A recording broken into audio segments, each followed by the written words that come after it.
paano i-cancel ang Meta Verified subscription. Dito sa Play Store, open mo lang ang Play Store, then itong email mo na ginamit mo nung nag-sign up ka sa Meta Verified, click mo lang itong Payments and Subscription. Yan, makikita mo ito, then click mo lang.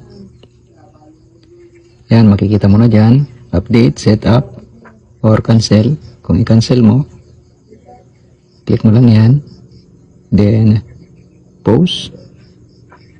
Mamimili ka lang dito sa mga choices. Tingin ko lang November, then confirm.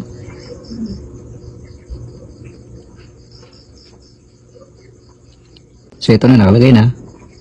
Facebook, post upcoming, Meta Verified post, October 18 to November 2023. Balik ko naman, click ko lang itong resume. Click natin, then resume.